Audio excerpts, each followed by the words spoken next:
Hi, everybody, and welcome to Basic Black. Some of you are joining us on our broadcast, and others of you are joining us on our digital platforms. I'm Crystal Haynes, your host. Tonight, people living with obesity and healthy living. According to the study by Lancet, more than 1 billion people in the world are now living with obesity. This disease can have devastating effects on your life, which can lead to other illnesses like diabetes, heart disease, stroke, and some types of cancer. Medications to treat both diabetes and weight loss have been in the news, not only for their positive health results, but also concerns over availability. People living with obesity often face stigma and shame. Joining me tonight to discuss are Dr. Fatima Cody Stanford, an obesity medicine physician scientist and associate professor of medicine and pediatrics at Massachusetts General Hospital and Harvard Medical School. Christine Sinclair is a registered dietitian at the Grove Hall Stop and Shop store in Dorchester. Dr. Abdelrahman Nimeri is the director of Bariatric Surgery at Brigham and Women's Hospital and a professor at Harvard Medical School. And Dr. Stephen Tourget is a child, adolescent, and adult psychiatrist. He is also an instructor of psychiatry at Harvard Medical School and the founder of Transcend TMS Boston. Welcome to you all. Thanks for having us. Thank you. I'm going to extend this question to all of you, but I want to start with you, Dr. Nimeri. We know that black and brown folks over-index when we're talking about obesity rates in this country, but they also have the highest food insecurity, and they also struggle with poverty and other social determinants of health. So how can both be true? How can we see a higher index of obesity, but also these factors of food insecurity, housing issues, and things like that?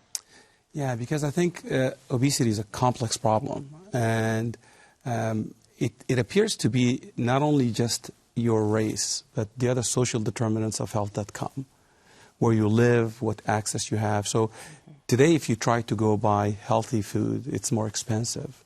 The education about the right foods to eat and what causes obesity, and the fact that obesity is a disease is different. So I think that's what makes it complex. And you could have both poverty where you live associated with obesity. Dr. Stanford, same question. So I want to, throw in some of the biology of this disease process and think about which group and community has experienced the greatest degree of stress. And it's really the black community here in this country. And when we think about us as descendants of enslaved persons, if we're talking about those of us like myself or have those that were descendants of the enslaved, we talk about stressor and stressors. What we do know about stress is it leads to storage of adipose or fat, okay? And so when we think about these chronic stressors that we experience each and every day, if we look at a study like the Black Women's Health Study coming out of Boston University, some of my dear colleagues like Yvette Cozier at Boston University, giving a shout out to her and her group there, what we do know is that stress leads to storage of fat, okay? Fat, adipose, this metabolically active organ. And when we experience chronic stress, like we saw during the COVID-19 pandemic, for example, we know that we experience greater degrees of stress due to issues like poverty, but also due to race and racism and other issues that we experience each and every day in our lives. And when we're experiencing this chronic stress, our body doesn't recognize that a famine isn't happening. It's storing adipose and fat to prepare for a famine, but that famine may not come, okay? Yeah. So it's storing this fat to defend against an issue or famine that doesn't come, and it's just storing and it's holding to protect ourselves, and it doesn't really protect it. It leads to these 230 chronic diseases that are derivative of obesity, diseases like type 2 diabetes, heart disease, osteoarthritis, and the list goes on. Right. And so these chronic stressors are unfortunately contributing to what we're seeing in the Black community. And so that's my answer to that question. Yeah. Christine, you live this every day with folks trying to make healthy decisions. How can you see this, what looks like a dichotomy where you have food insecurity, but also high rates of obesity in Black and brown communities? As we were just discussing, they're very much related. And actually, most recently, had a customer come in who was describing her stressful life. And, after having the conversation, really hearing about the chronic stress. There's multiple layers of stress going on in her life, but also someone who came in to talk about high blood pressure, right? So when we talk about these nutrition-related chronic illnesses and obesity and these other nutrition-related chronic illnesses, they're all very much interconnected. And so really sitting with that customer, understanding what their story is, what are the multiple factors that are impacting that person's health and maybe contributing to that high blood pressure, and then finding an individualized approach to helping that person get what they need, to help bring down that blood pressure. So part of the story is the healthy food or the foods that they're shopping for, but there are other things that they will have to, work with their physicians on as well. Yeah. Dr. Tourget, you treat the stress that folks are feeling. Yes, absolutely. We do see elevated rates of obesity in communities of color, but we also see that there's an overlap with mental health conditions like depression. Obesity can trigger depression, but depression can also trigger and influence obesity. And that's for a number of reasons. If somebody's depressed, they're going to have changes in their mood, their sleep, their appetite. They might have some weight gain and feel less motivated. But if you're also obese and you've been struggling with obesity all your life, you're going to potentially internalize that, right? That struggle and that shame and the stigma that society places on us. And that's a heavy burden to carry too, and you can become depressed over time. There's a lot of factors that influence both mental health conditions and obesity that simultaneously will affect both, right? So we have inflammation, general states of inflammation, neurotransmitter levels, your coping strategies that you use to deal with stress. Do you emotionally eat, or do you have other impulse control issues? These sorts of things, as well as socio-demographic variables like poverty that can be more prevalent in certain communities of color. So I think with some of these common factors influencing both obesity and mental health conditions, we're seeing an association not only with depression, but anxiety disorders, eating disorders like binge eating disorders, even age-related cognitive decline, such as greater risk for dementia in senior citizens who deal with obesity, and even more severe mental illnesses. We're seeing some association with obesity too, including schizophrenia and bipolar disorder. Wow. It's interesting, yeah. And I think to the point about genetics, I mean, people who live in communities where there is no access to exercise, there's only access to processed food, there's a lot of sugar, that changes the way our gene expression is, something called epigenetics. So it's not only that a group is exposed to a certain gene pool, but over time, because they live in a place where it's not easy to exercise, there's not a lot of parks, the types of food that are available are highly processed, have high sugar, that could affect also your gene expression. So it's a process that happens over years, not just over a few months. Yeah, and I want to talk about the treatments for this, right? We've been hearing about these weight loss drugs from celebrities to the scarcity for everyday people. Dr. Stanford, I know that you've spoken out a lot about this in terms of how dangerous it is to have this scarcity of these weight loss drugs, like whether they be Wegovy or Mounjaro or what they are. And what kind of danger could we be looking at if these drugs continue to be scarce, where manufacturers can't meet this need, and then you have celebrities who are using it off-label? Yeah. So I'm going to change a little bit of our language, because Okay. I like to talk about these as anti-obesity medications, right?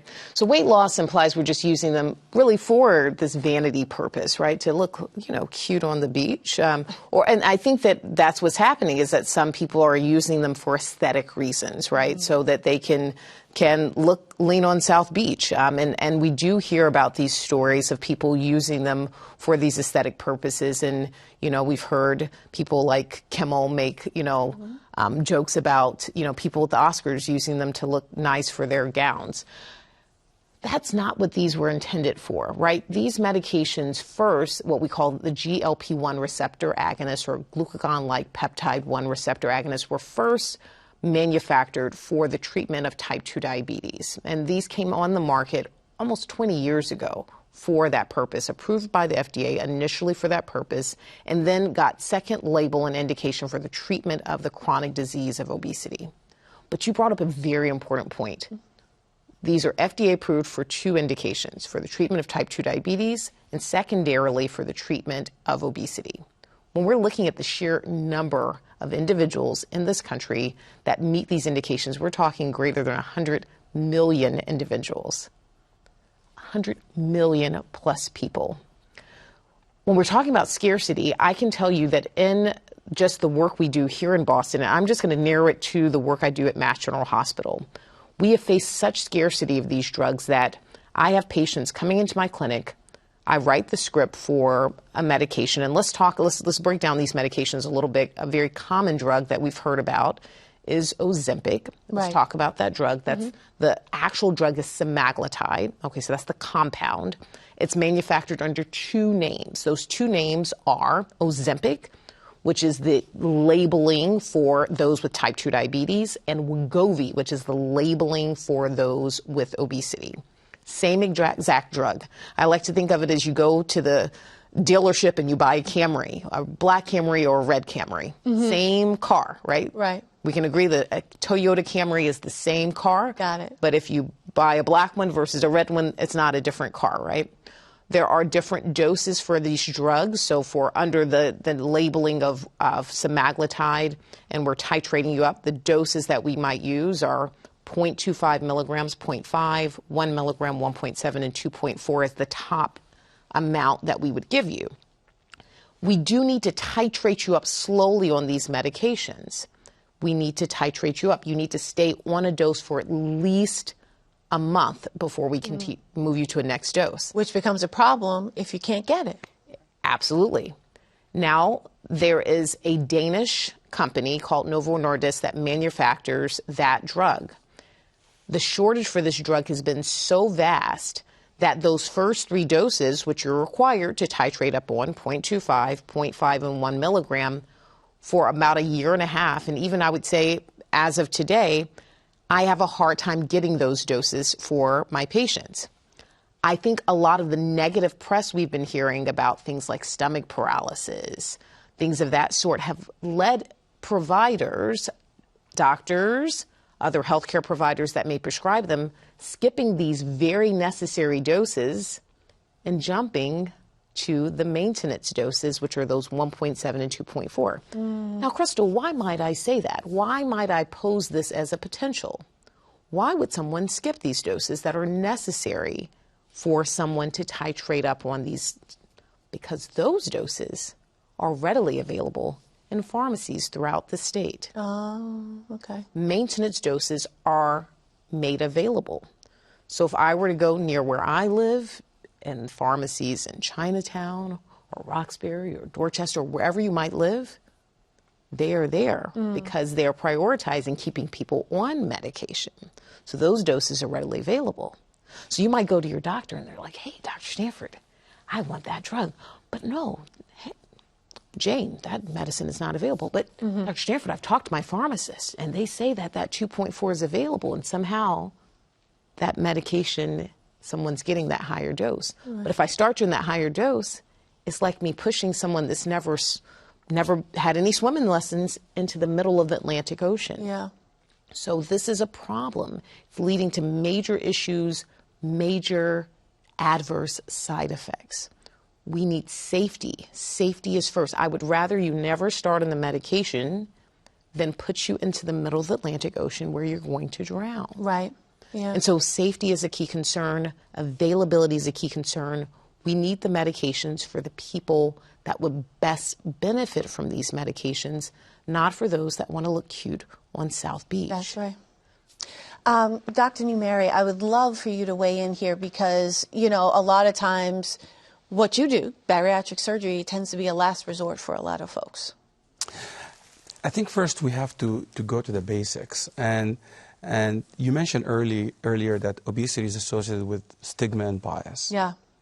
Many people, if they break their leg or they have diabetes, they don't feel bad about it and they go seek care.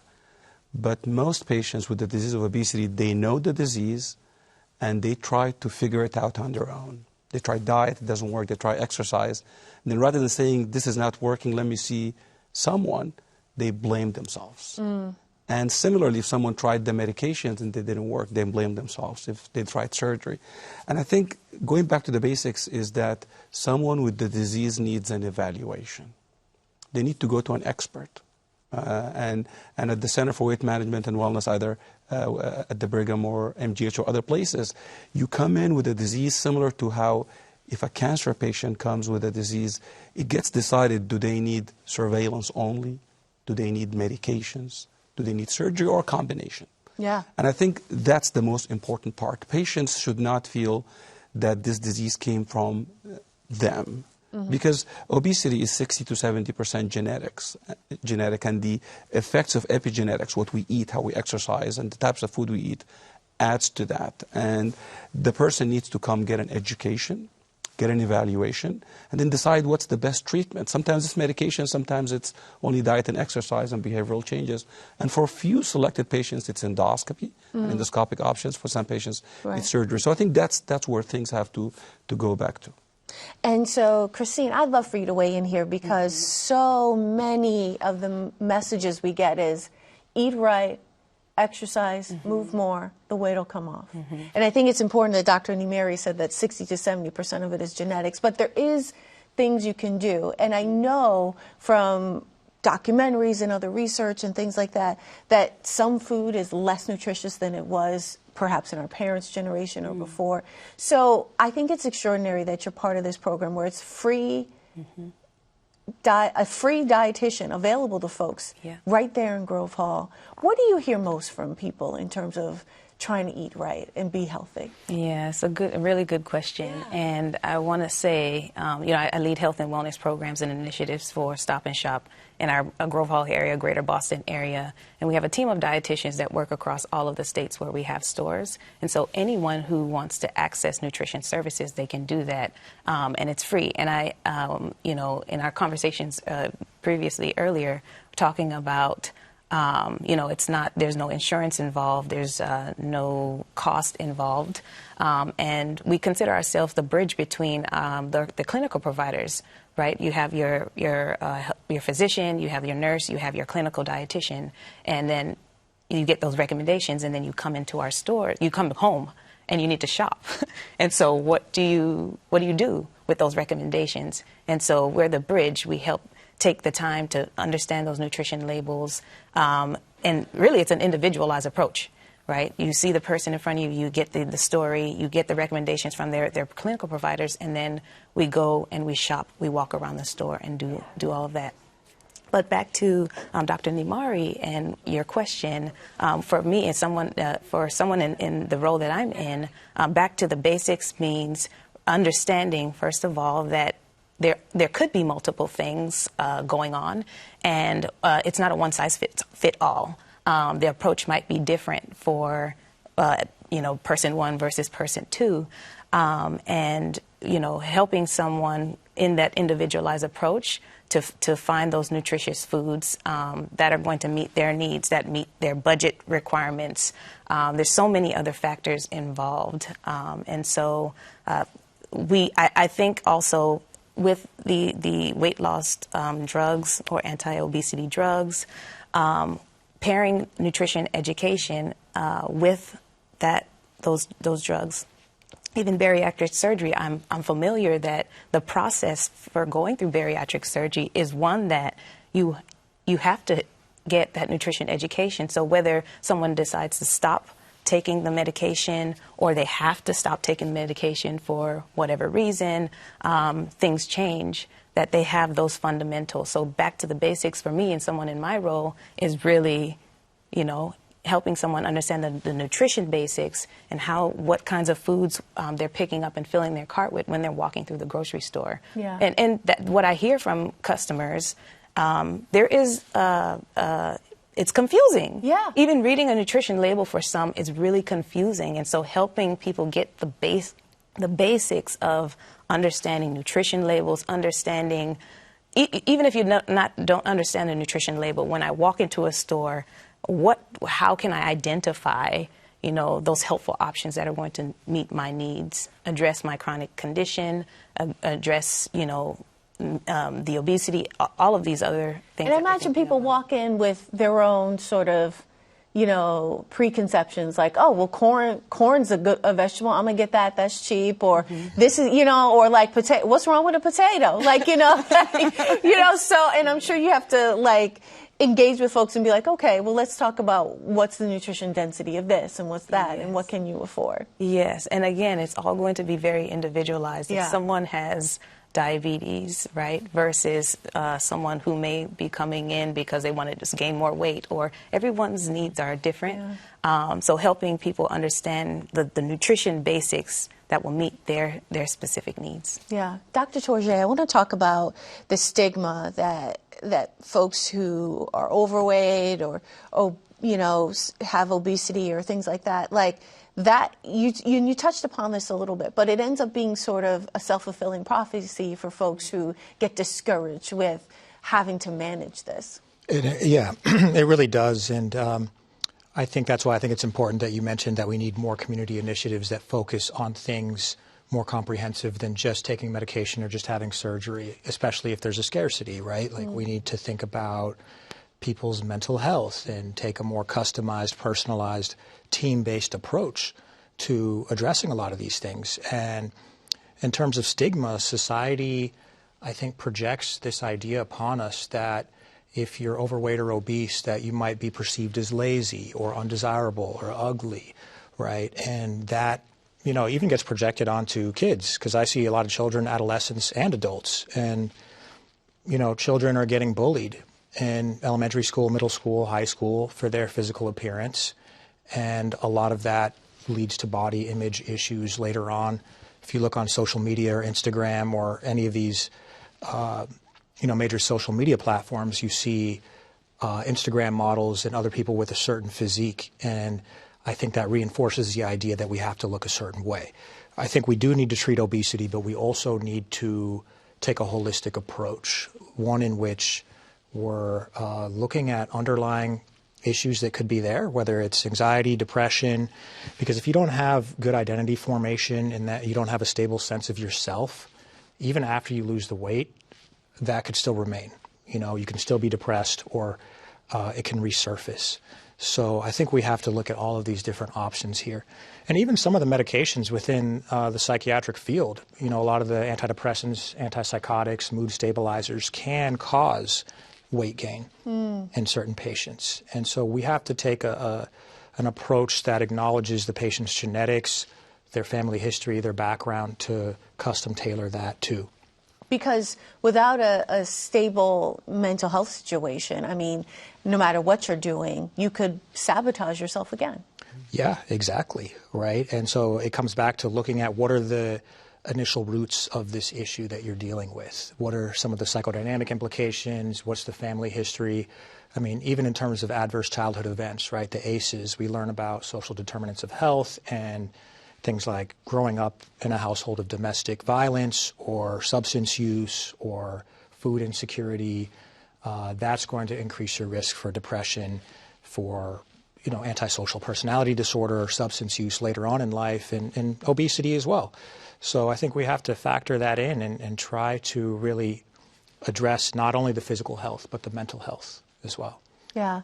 And I imagine, too, Kristen, when people come into Stop and Shop, they're thinking, they walk in with all of that as well, and you have to sort of sift through it. Oh, yeah. Yeah. And it's, again, individualized and really meeting people where they are. You know, sometimes it might take 5 minutes, 10 minutes to talk with them about what's going on in their life.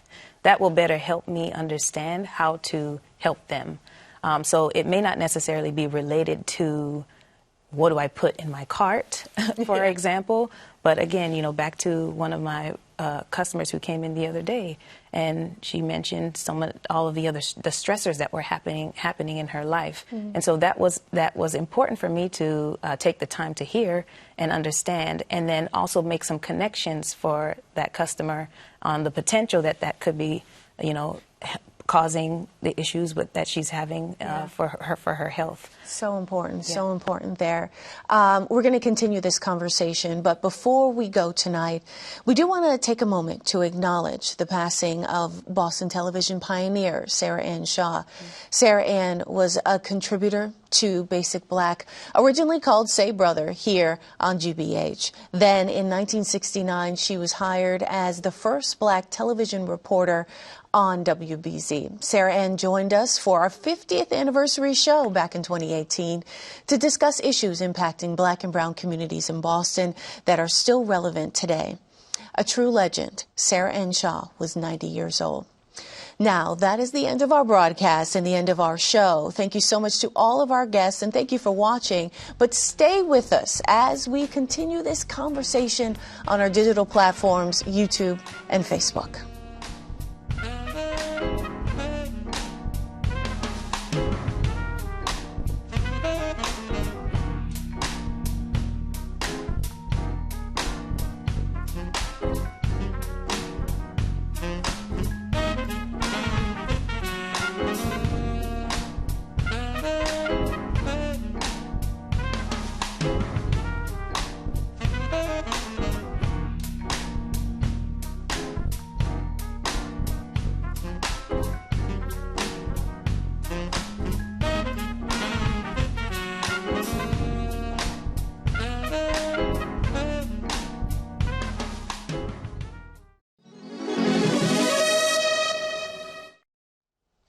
Hi, everybody. I'm Crystal Haynes, your host. We are on YouTube and Facebook with our post show, continuing our discussion on people living with obesity.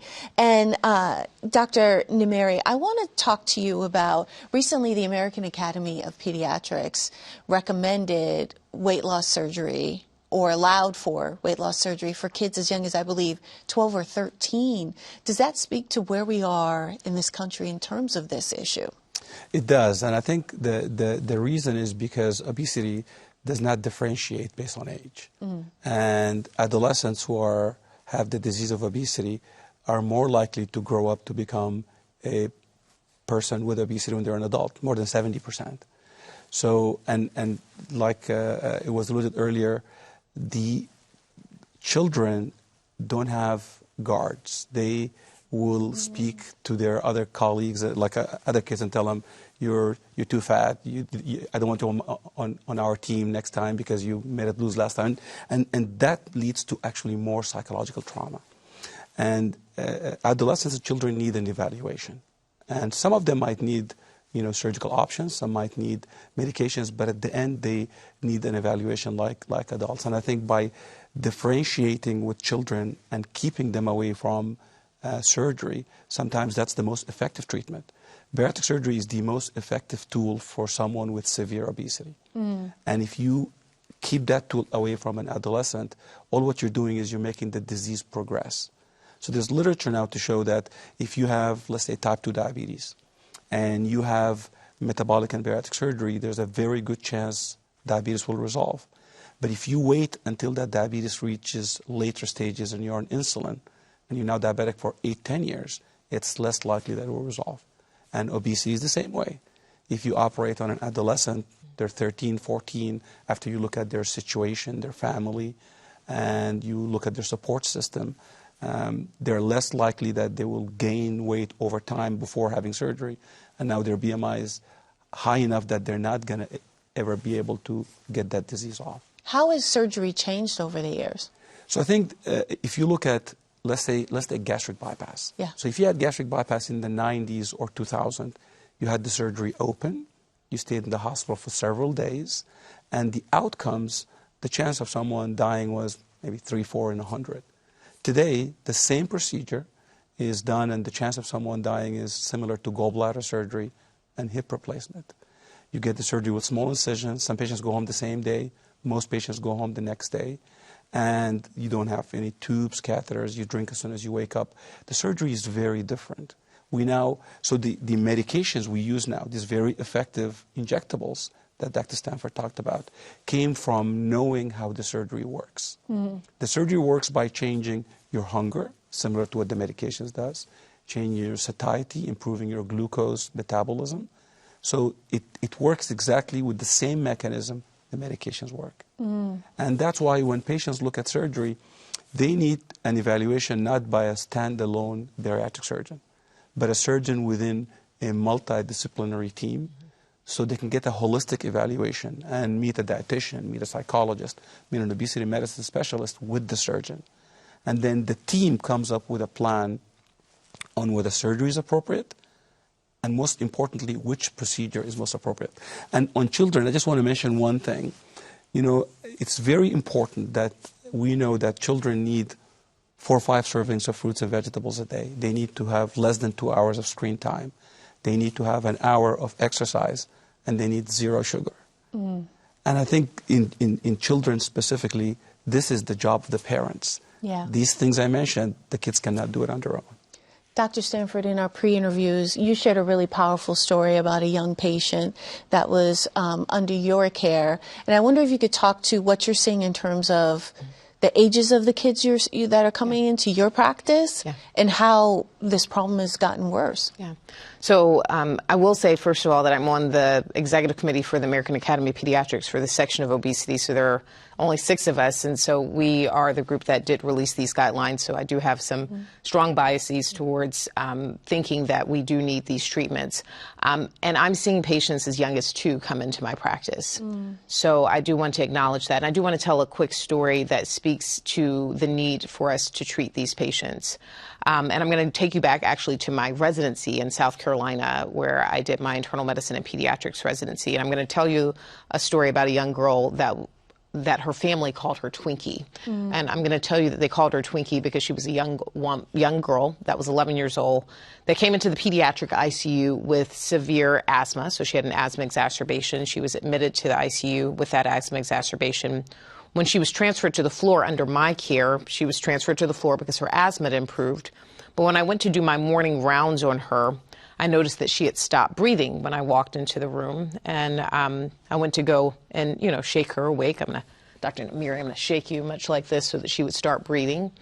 So she started breathing, obviously, that morning, but her asthma had improved. So I got her, everything, her paperwork. I alerted my team members. I was a junior resident at the time, and they said, well, Fatima, everything seems to be in order for her to go home. Let's just arrange for her to get her sleep study in a couple of weeks so that she can have that prepared so that she can get diagnosed with sleep apnea, which was her diagnosis. Well, this 11-year-old girl died 3 days later, and her cause of death was sleep apnea. So one of the things I'm often asked is, why should we treat obesity in children, and why can't we just treat them with diet and exercise? And my response to them is, I don't like to go to funerals for 11-year-olds. I'm a middle-aged woman, well into my 40s, and I'm still living. But this young girl isn't here with us. Her cause of death was severe obesity and obstructive sleep apnea that could have been treated. We've already heard that the best treatment for severe obesity is bariatric surgery. I have had the pleasure of caring for patients from twinkle to wrinkle, so my patients do range from age 2 to 90. And I have had the pleasure of seeing adolescents that were treated that are now my adult patients.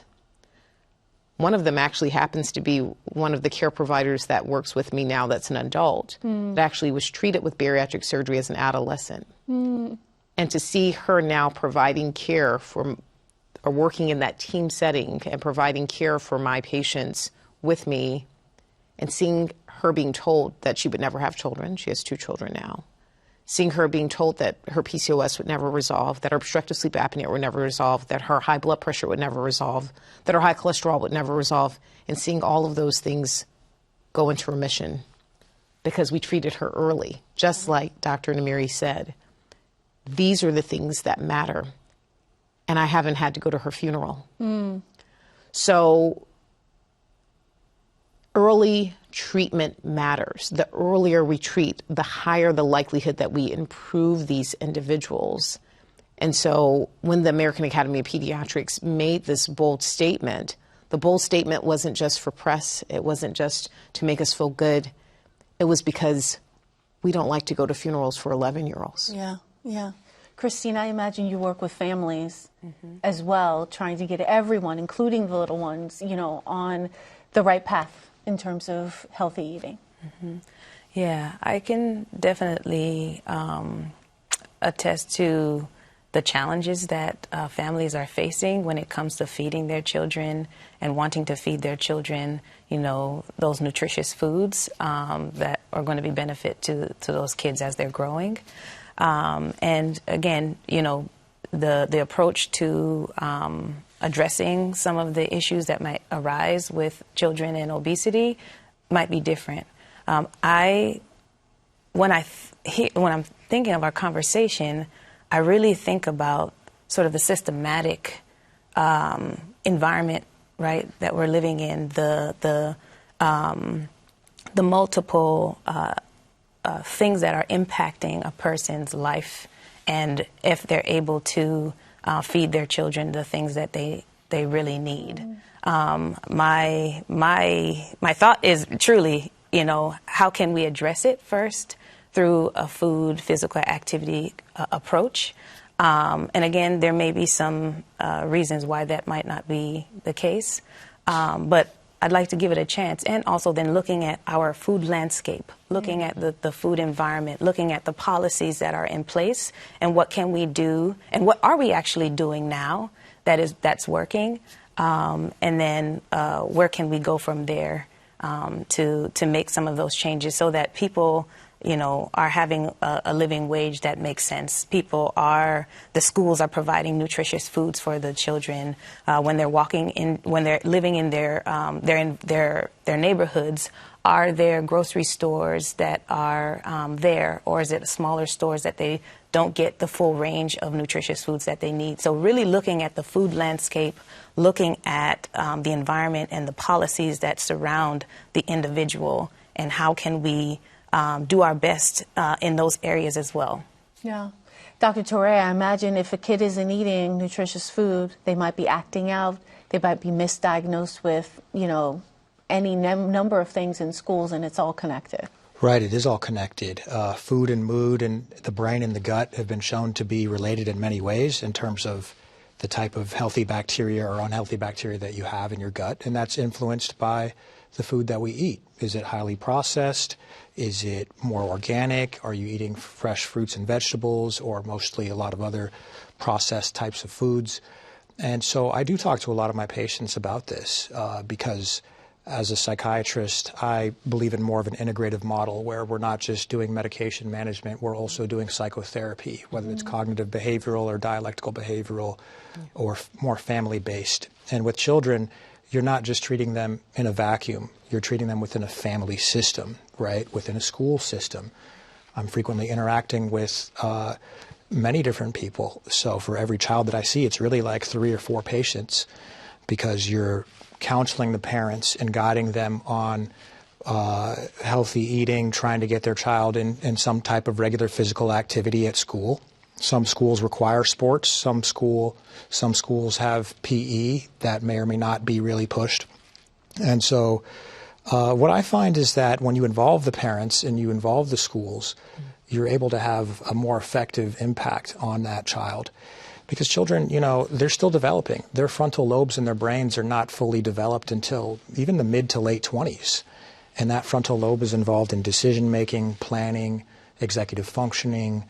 And if you're not following a healthy diet, that can mimic a lot of conditions like ADHD, even attention deficit hyperactivity disorder, right? Or even binge eating disorder. If you're staying up late, playing a lot of video games, and you get hungry at night and you binge a lot, that's going to impact your sleep and your ability to digest and rest with the food. And that's going to impact your ability to get up and go the next day. So all of those factors, I think, are really important. It's such a complex subject, which is the first thing you said, Dr. Nimeri. This is such a complex thing that we all deal with. It touches every single one of us.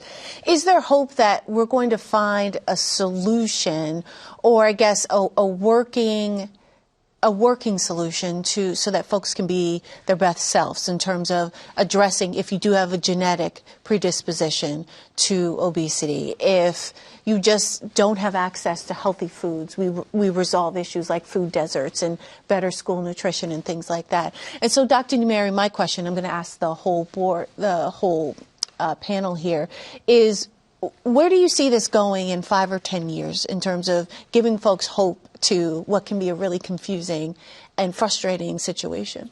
Sure. I think first is education. As a society, we need to limit the bias and stigma. Like Dr. Stanford said earlier, you don't call someone an obese person, but a person with obesity because it can go away. And also, you need to recognize if you walk into a room and someone has diabetes, you can't tell. If they have high blood pressure, you can't tell. But if they have the disease of obesity, you can see them and then you can make your own assumptions, which might not be true. If you see a family with 2 kids and they're all heavy, you say they don't eat right, but it could be genetics. So I think we need to get educated about the disease. And obesity is a number, just like diabetes is a number. You know your diabetes by looking at your blood sugar, your high blood pressure. It's the same way. So first, education. And I think the treatment and the answer is not bariatric surgery alone. It's not medications. It starts with us getting the spectrum of the disease early, like Dr. Stanford said. So when someone's overweight and their BMI is maybe 30, 31, they're at the very beginning. That's maybe where diet and exercise works the most. And then maybe if someone is a little heavier, then medications will work. But the point has to start with us recognizing that if you have this disease, how do you know you have it? Everybody knows their BMI. That's important. Many people don't look at their BMI and they don't know how important it is.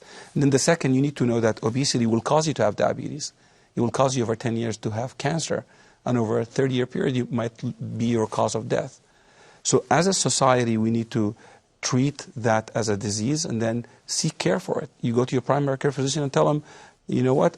I have a medical problem. My BMI is 34. What are we going to do about it?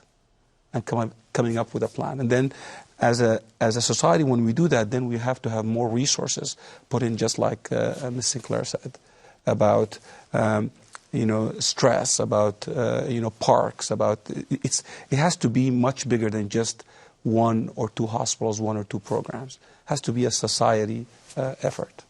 And I feel like we could have a whole show on BMI and what that means in and of itself. But yeah, I won't go there. But. Right, but Dr. Stanford, what is the future of sort of addressing this problem of obesity? Yeah, I think that we actually are at an inflection point in this addressing obesity. We now have a lot of understanding about the pathophysiology of obesity, and we have tools that fall from lifestyle, behavioral, pharmacotherapy, surgery to address it. Herein lies the problem, though. Do we have access for the people that need them? And so while we have tools are available, we have a pipeline, and I can tell you there will be an explosion of additional tools as the pathophysiology is becoming more and more clear to us. My concern is that the people that need the tools, which are people that look like us on the stage, will not be able to get access to those tools. And that's what I'm fighting for when I go and speak at the White House, when I go and speak at countries around this world, is how do we improve that, particularly for Black and brown communities. And I am fighting the good fight. And I want those that are watching to fight the good fight with me, because that's where I think the problem is that we understand the biology, we have tools, we have effective tools, but I feel like the people that need the tools aren't necessarily getting access to them. And so in the next 5 to 10 years, we'll see even better tools coming available. But my concern is, will the people that need them get them? Yeah, and we know the legislature is either working or debating on making it so some of these obesity treatments are available for Medicaid and Medicare. Well, actually, Medicaid, just within the last few months, here in Massachusetts, is now covering these medications. So that is a new development. So for those of you who are listening, Massachusetts, i.e. Mass Health, is now covering these medications. There are different tiers, for those of you who may not know, on Mass Health. So we're seeing different copay amounts, some that can be very exorbitant, some that are lesser. If you want to get access to some of the medications, for example, and I never know whose copay is what until I hear from a patient saying, you know what, my copay was $400. And I'm like, I'm so sorry, I didn't know that. And then somebody else that comes back and says my copay was $30, which is a much more reasonable amount. But I don't know that when I send the script through and the prior authorization process happens. But we do now actually have coverage under Mass Health, which is a new development within the last several months. That's huge. Yeah. Well, Christine, I know, if you could wave a magic wand, everyone would know how to read nutrition labels and vegetables would be free, right? Yeah. So, that would be lovely. But where do you think in order for us to really address this issue of obesity, where do you think we need to be in terms of just education on nutrition? Yeah, so the collaborative approach that we talked about, I'd like to think of it as creating an ecosystem where you have different players involved in a person's care, right? So someone may come to me and maybe they are eating well. So something else is going on, right? So we need to be working together so that I can say, hey, maybe I will refer you over here because this might be something you want to consider. And vice versa. Maybe it's not, and someone can refer over to me. So the collaborative effort. So we do a lot of partnering with our organizations in the community, Stop and Shop, and our dietitian team, and making sure that that customer has access, as you mentioned, access to not just me and the information I have, but the yoga studio down the street or the HealthWorks Community Fitness, which is one of my partners that provides gym memberships at a lower cost based on income.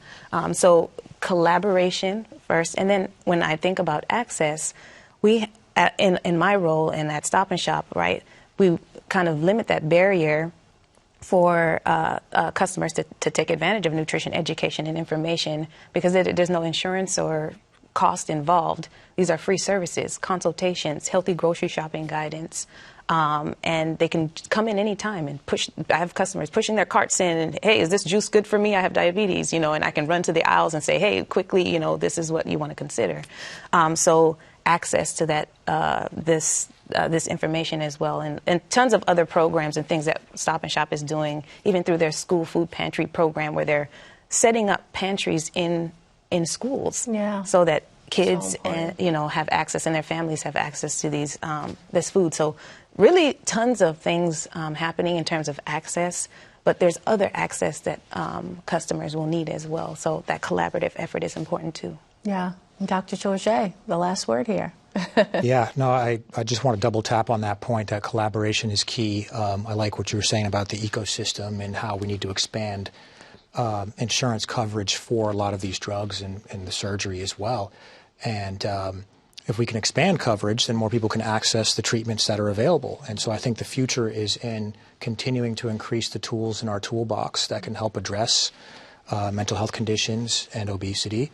And to also, on the mental health side, foster more kind of comfortable conversations about this, because I think it's still one of those taboo, sort of sensitive topics that a lot of people just don't want to talk about, right? And people will feel judged and stigmatized. And we have to find a way to get underneath that and be able to create a safe space for people to talk about what's going on so that they can get the right treatment and a team-based approach. And I think until we do that, it's always going to be a hard thing to discuss.